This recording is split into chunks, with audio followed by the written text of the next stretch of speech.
So here's the deal. You want to get better at playing Dungeons and Dragons. Whether you're a GM or a player, you know the best way to improve is just to play more. Practice makes perfect, right? The only problem is, most of us are lucky enough if we get to play twice a month. So how do you get better at D&D when you can barely play the thing? Well, turns out you can start by subscribing to this channel and watching this video. Because the first way to get better at playing D&D is reading D&D books. Yeah, I know, it is an obvious one and not a fun one, but trust me, the majority of players I've come across in the wild have never even seen the inside of a player's handbook. So if you are a player, brushing up on what is inside the book rather than just relying on your DM to teach it to you will put you head and shoulders above everyone else at the table. And really for players, it's just the D&D player's handbook. Reading it will not only brush you up on the mechanics of the game, but also give you so much inspiration for character building and playstyle. And while we're at it, and this might be a controversial thing to say, but don't rely on online tools to help you play the game. Using a paper character sheet and the player's handbook when playing will give you a much deeper understanding of the game. And I think there's no better D&D exercise for newer players than building out a character sheet with no digital tools at all. It simply teaches you so much about the game. Now, books for DMs is a different story. If you want to be a better DM, then you can learn a lot from all the core rule books, the Player's Handbook, DMG, and the Monster Manual. But there's also a bunch of great DM tips books like the Game Master's Books of series. So you want to be a Game Master by Justin Alexander, Return of the Lazy Dungeon Master by Michael Shea, and The Monsters Know What They're Doing by Keith Ammon. But there's a lot out there, and I'm not saying at all that you need to read all these books. It's incredibly time consuming and expensive, but they are good resources if you wanted to expand your D&D playing knowledge. Also, you want to get better at D&D? Get a good night's sleep. This is a sponsored section, by the way, but sleeping well will make you a better DM. And what better way to sleep well than to make sure your mattress is the most comfortable it can be. Hence why it is perfect that this video is sponsored by Plank Mattress. I know it's a cliche to hear this, but I've always struggled to find a mattress that's firm enough. And by that I mean firm in the right way. Well, Plank was my answer. A mattress designed to promote a neutral spine position, improving back health and posture, and it's comfortable, and it's endorsed by the American Chiropractic Association. And this mattress has genuinely made bedtime something I look forward to. No more sinking into the mattress like it's a gelatinous cube. I fall asleep fast, sleep well, and actually stay asleep, like right through the night, meaning it hasn't just changed my nights, but my mornings too. Best thing is, Plank offers a 120 night sleep trial, along with a limited lifetime warranty, and it ships for free anywhere in the US. Chances are you've had your current mattress for a while, and you may find you are sinking too much into it, or it's too soft and not supportive. Well, then maybe it's time to shake things up. Here's mine in all its glory. Look how comfortable I am. I got the Plank Firm Luxe queen size. I've been sleeping on it for a couple of days now, and it made all my neck pain go away, and I fall asleep instantly. And boy, is it easy to just head online, grab one, wait for it to arrive, then set up. Like, the whole process is made for convenience, which, you know, it should be. And these mattresses are all shipped from their Arizona factory, meaning they're able to use premium materials at a reasonable price with no middleman. Hence how the mattresses are so affordable. There are also two options, the Plank Firm and the Plank Firm Luxe. The Plank Firm Luxe is firm, but also contours to your body, meaning you are supported and comfortable. Really good if your partner prefers a more plush mattress. And the Plank Firm is the firmest of the bunch. But with both, you get that dual-sided design to change between standard firmness and ultra firmness. So you can change it up whenever you want. I love my Plank mattress, and I think you would too. If you're looking for an ultra firm bed, check out plankmattress.com. You can click on the link below and get 30% off your order with code BONUSREACTION. After you check out, you can support my channel by telling them I sent you in their post-purchase survey. That would be incredibly appreciated. All right, time for a hard one. Hey players, do your homework. I don't mean this in a mean way. I don't want to say that you need to know everything about your character sheet, but the truth is, asking your DM for clarification on spells or taking a long time seeing what abilities you have when it's your go in combat does slow down the game to a crawl. Now, this is more for players in longer running campaigns. If it's a one-shot, yeah, don't worry about it too much. But it's kind of a meme now that some players clock into D&D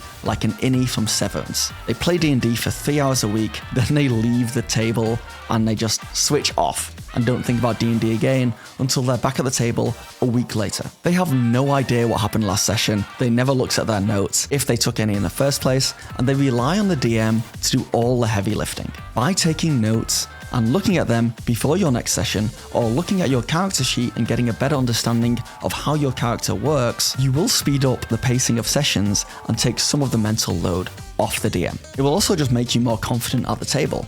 As a player, just even spending a few minutes thinking about the game between sessions, your character, the story, the world, will take you a long way, rather than just showing up at the next session as a blank slate. This also ties in with another point. Communicate and collaborate outside the game too. Talk with your group between sessions. Plan connections, relationships, rivalries, and backstories that overlap. The DM and players can communicate, finding out what people want from the game, what they enjoy, and all that good stuff. D&D is a game of communication and collaboration, and practicing it outside the game will make you better at doing it during the game. I had a new player join my Daggerheart game recently, and they just sent me a little backstory. And my god, does that not only make me think, oh, they actually care about this game, that's awesome, but they gave me a bunch of juicy things that I can put into the game for them and make the game better for everyone at the table. But caveat here, do try to communicate outside the game, do try to collaborate with your DM and other players, but also, don't be annoying. Respect their time and energy. Next up, if you want to become a better D&D player, watch D&D YouTubers and read D&D blogs. Even Reddit can be useful. Sometimes it's mucky. Now, I think the most important thing here is not to watch or read these creators slowly to learn how to get better at D&D. Once you kind of step into the online advice space, you'll see that everyone has different takes, different advice, and they often contradict each other. I've been very open about contradicting myself with 2 pieces of advice from the same video in the past. So I guess this is a good place to address the owlbear in the room, go owlbears, and talk about exactly what I mean by getting better at D&D. The truth is that the old adage, if everyone at your table is having fun, then you're playing good D&D, is true. Like, if you sit at your table and you are having fun and so are the other players and the DM, then yeah, don't feel the need to learn anything or become better at the game. When I say get better at D&D in the context of this video, I mean, yes, learning the mechanics of the system, but also learning different styles of play and learning different ways to heighten your game if you wish to do so. The truth is that D&D is a fun game that it's okay not to be good at, but it is a game made up of different layers. Storytelling is one, improv is another, the actual mechanics of the game is another, preparation and event management is also one. There are so many elements that spin off, and it gets kind of complex. Improv and storytelling alone are these huge subjects with so much education out there on them. So really, when I talk about getting better at D&D, I'm really talking about increasing your understanding of the different elements of it, finding ways to elevate those elements, figuring out exactly what you enjoy about D&D, and then putting it all together to increase everyone's enjoyment at the table. And all of this is entirely optional. If you just want to show up and hang out with your friends, you can do that. Like, you can go kick a ball around in a field with buddies, but also know that there are some players who are actively trying to get better at football, and maybe even trying to start a league where they play seriously every week because they just get more enjoyment out of playing it that way. People can get different enjoyment out of both those things. Wait, where was I? So I like YouTubers like the Dungeon Dudes, XP's Level 3, Ginny D, D&D Shorts, Pointy Heart, Mystic Arts, Power Word Spill, and Efficient Master. But honestly, some of those may slip out of my rotation from time to time and be replaced by others. There are so many great creators out there, and there's no need to have loyalty here or start wars. Try watching a bunch of them and then just keep watching the ones you like while they make content you like. And YouTube will just recommend other creators you might like. Same with blogs. Check out a bunch and keep reading the ones you enjoy. Getting into the D&D tuber world really showcases just all the different ways of playing D&D, and it can seem very divisive at times. All I will say is, if you see any creators making fun of other people playing the game wrong, or saying this is the only way to play, or that D&D used to be good but it's bad now, those are usually red flags. D&D can be played any way you want to play, as long as no one is being actively selfish, mean, or a bully. There are many preferences, but few definites. So if you hear people talking in definites, be careful. Also, with D&D YouTubers especially, don't expect them to always be on it.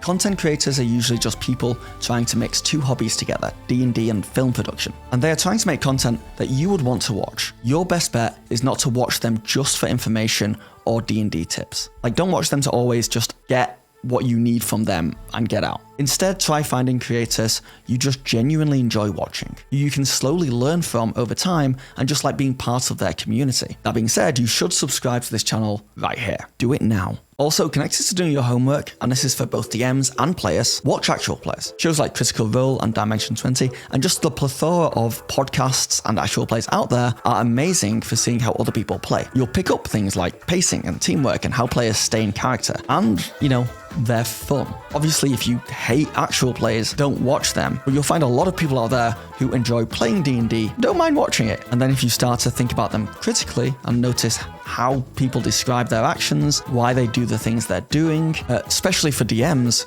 you can just steal what works for you. Most of the time, even though there's shows on the internet, those players and those DMs are just incredibly experienced and have put a lot of time and effort into becoming better players and better DMs. So you can just watch them and steal everything they've learned. Just don't put any pressure on yourself to play like the pros. I know, easier said than done, but one of the biggest issues D&D games face is expectations. Don't think you need to DM like Matt Mercer or play like Laura Bailey to run a good game of D&D. This will just drive you crazy for no reason. No one's expecting that. Don't worry about it. Also, don't expect anything from your DM or fellow players. This is not a Critical Role game, nor does the game belong solely to you. You may want to play this epic, detailed, high-effort session, but the other players or GM may not want to. They may want to play it differently. And it's on everyone at the table to find a compromise between all the different preferences. And this brings me to a bonus point too. There's nothing wrong with wanting to play the game like Critical Role or Dimension 20 do, where everyone is very serious about telling a collaborative story. There's nothing wrong with wanting to play a heavy role-playing game. Just like there's nothing wrong with wanting to play a non-serious game, or a game where you just more hang out with your friends, or do silly things, and don't actually care too much about the narrative. But, and I think this is controversial, maybe, but there's nothing wrong with seeking out other tables or players that may want to play the way you want to play. There's nothing wrong with starting a second game with like-minded players and GMs. I feel like I see a lot of players out there stuck at tables playing in a different playstyle than they would want to be because it's, their friends group, or it's the only game available to them. And they still have fun, they're still hanging out with their friends, but maybe they wish the game was a little bit more serious or played in a slightly different way. Just because you're in a game doesn't mean you can't seek out other games and players. It doesn't mean you can't find that perfect porridge that is just right, not too hot, not too cold. And when you find it, it does not mean you have to leave your other games where your friends just hang out. Or it definitely means you don't have to destroy any friendships over it. But I can tell you, if you are someone who really wants to play a game a certain way, and there's other people in the world that want to play it like that, it really is worth putting in some effort to seek it out. But yeah, anyway, watch actual players, figure out what you like, what you don't like, and get inspiration from them. That was the point. Yeah. So if you're mostly a player, occasionally try DMing. Maybe just a one-shot. DMing can give you crazy insight into how the game works. You'll get a better understanding of pacing, rules flow, and what DMs go through, which, makes you a better player instantly. Honestly, just DMing one session, if you've never done it before, will completely change how you see the game. In a good way. Plus, if you're craving more playtime, DMing your own short games lets you sneak in way more D&D than your regular schedule allows, and of course can give a forever DM a chance to play the game. On the other side, if you're mostly a DM, be a player more. This one is easier said than done because it can be hard to find a table where someone else is willing to DM, but I've found places in Toronto that run games, like bars. There's one I love called Dungeons and Flagons. If you're in Toronto, look it up. You'll probably see me there at some point, but any way you can kind of find a way to play D&D, whether it's at your local game store or at a bar or at some kind of meetup group, or it's you throwing it yourself, do it. Whether you're normally a player or a DM, occasionally switching roles just lets you see things from the other side and allows you to help craft a game that the other side will enjoy. Equally, if you're just a player, try different roles as in classes. If you normally like martial classes, then try magic. If you normally play careful strategic characters, try playing someone brash and bold and, well, dumb. And the big one, try a support class. Go someone whose job it is to keep the party alive. So when you go back to playing your favorite playstyle, you'll remember how annoying it is for the cleric when you just run in and get one shot. And then you maybe don't do that as much. Meaning everyone at the table is having a better time. It will also just make you appreciate everything the other players and DM are doing more, Say thanks to your clerics, guys. Especially you rogues and bards. You know what you did. This is a short one because obviously playing more will make you better at aspects of D&D. And we already talked about some ways you can can play more. But I thought it was worth talking about a little bit more. Use online platforms like Start Playing to find new games, or check out local events in your area and just play when you can. Different groups teach you different play styles, you'll get to see different GMs in action, and every table adds to your experience. And hopefully you find it fun. D&D is a fantasy role-playing game where you and your friends tell a collaborative story. One of the best traits to get the most enjoyment out of D&D is being a good storyteller, and this is for DMs and players. But you don't need to go and enroll in university to learn how to craft a good story. I mean, you can do that too, that probably will make you better at D&D, but really you just need to ingest other media. TV shows, movies, novels, video games, whatever storytelling medium you enjoy, keep enjoying it. But think more critically about how that story is crafted. Think about world building and character arcs and comic timing. When you say watch a TV show, just try and track when it does something that impresses you. Then try to figure out why it impressed you. I find watching and reading media in this way, like a little bit more critical, does not impact your overall enjoyment of it. In fact, for me, it heightens it. And over time, you'll really learn, even through osmosis, really strong storytelling tricks that you'll just start subconsciously using in your D&D games. And if you're after recommendations for shows in particular, I'm kind of a TV nut, and I think obvious D&D ones like Legends of Vox Machina, or, any fantasy show really will do wonders for you. Even shows you don't necessarily love, I tend to watch a lot of fantasy TV and still enjoy watching shows that I would not call good, or even recommend to other people. But the thing is, watching a show that you think, man, this could have been so much better, is still really good to get inspiration for D&D, because you can see what you don't like and what not to do. And honestly, that's better than seeing something you do like for D&D, like for getting better at D&D. But it's not just fantasy shows that are good for inspiration. Honestly, any show with like a strong genre or heavy character development is fantastic. I think some of the best inspiration for me playing D&D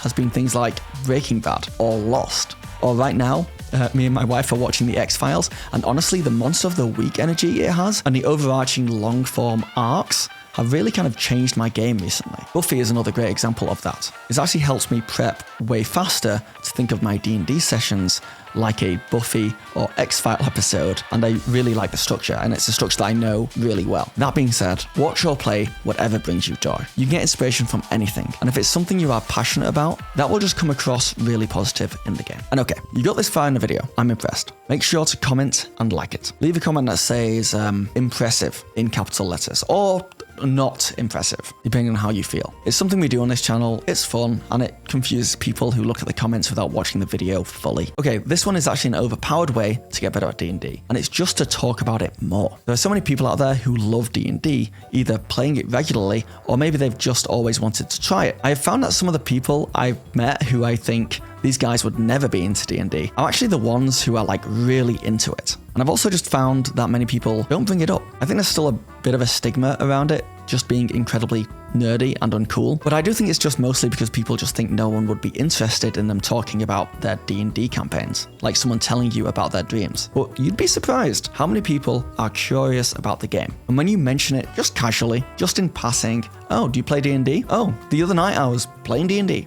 My friend and I play D&D and we did this. Just mentioning it and not being shy about it tends to lead to you just finding other people who play D&D just out in the world. You'll just like build up that network, or you'll start introducing new people to the game who are interested in trying it. And then as you build up that network, you'll get invited to more games, or you can put your own game together really easily. And when someone drops out of one of your home games, you can replace them really fast, and you're more likely to find a group with a playstyle that more closely resembles your own. Plus, D&D people are just cool, so seek them out and be friends with them, unless they're bad people. Don't be friends with bad people. But talking about D&D more leads to a bigger network of people who play D&D, which leads to more games of D&D, which leads to you, theoretically, getting better at D&D. There are other things you can do to get better at D&D, in my opinion, like taking improv classes. Wait, did I mention taking improv classes? Or, actually going and getting educated in some form, like paying to learn certain things. I have thought about doing a video recently where I go and pay for a speech therapist to help me do accents, or just help me control my own voice more when I'm DMing. But I'm not including a lot of that in this video just because I think at that point that is going next level. If you want a video like that, let me know, but I don't want to my advice shouldn't be like, oh, spend lots of money on this very niche thing.